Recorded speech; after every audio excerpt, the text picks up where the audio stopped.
So what do I do when my child hits? Okay, take a moment to picture this scene. Your 4-year-old son wants to show you the block tower he's made, but before you're able to come look, his baby sister comes over to play and knocks the tower down. You arrive just in time to see your son push his sister away, and your daughter falls and bursts into tears on the floor. Oh boy, not good. So what do? Hey there, I'm Dr. David. On today's Thrive in 5, I'm excited to share some parenting tips for kids 2 through 6 that can help with those stressful times when your kiddos hit, kick, push, pinch, or bite a chunk out of another child.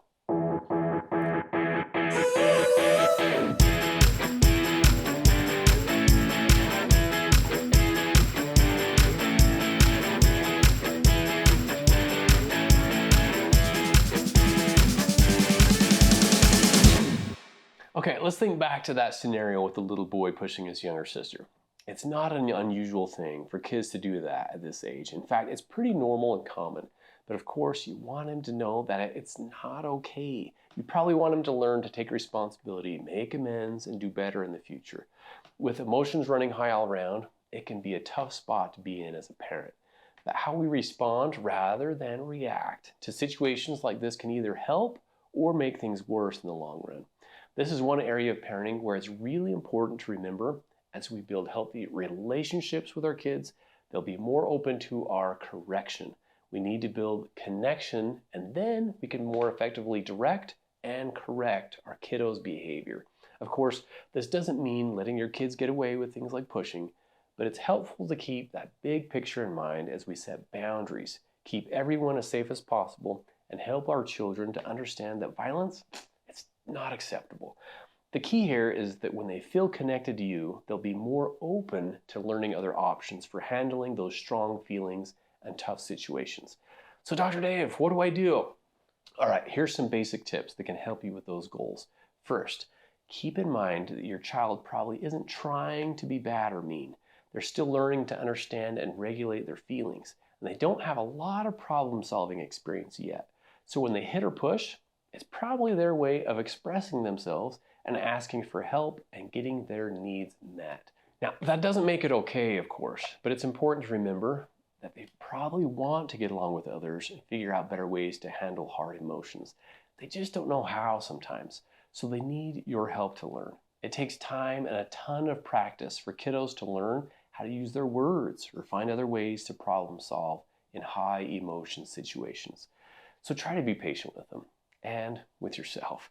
Remind yourself that learning these skills is a process, and it'll go better if you try to look at things from their perspective.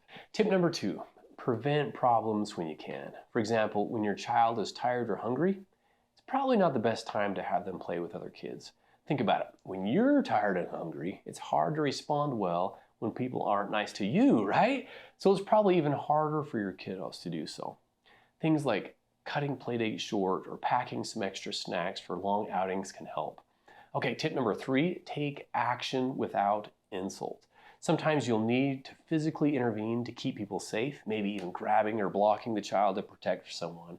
But be careful what you say when you do so. Rather than telling them that they're bad or mean, give information that teaches your values, such as, it's not okay to hit, or strongly express your feelings such as, hey, it makes me sad when you hurt your sister. Focus on the behavior without attacking your child's character. This will help you maintain a healthy connection with them and help them be more open to correction. Tip number 4, help your child calm down and feel safe. This can include you making eye contact with them and taking some deep breaths together to bring their heart rate back to normal and help them to clear their mind. Or maybe you can hold them or take them to another room where they can have some quiet time for a few minutes. It's important to not try and teach our child a lesson when they're experiencing strong emotions. Remember, emotions must be understood before behavior can be improved. Last tip, number 5, teach your child and show them how to be kind. Acknowledge their feelings by saying something like, even though you know there's no pushing allowed, it can be frustrating to have a little sister ruin something you've worked so hard on. You were really mad at her for knocking down your tower, huh? And then work together to come up with ideas for making amends to whoever they hurt and for other ways they might solve similar problems in the future. For example, you might say something like, I think your sister was pretty sad when she was knocked down.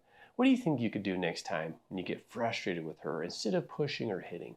And here's a bonus tip. Be mindful of what you may unintentionally teach your kiddos when you respond to their violent behavior. For example, if your daughter pinches someone and you pinch her to show her what it feels like, you're actually teaching her that it's okay to pinch.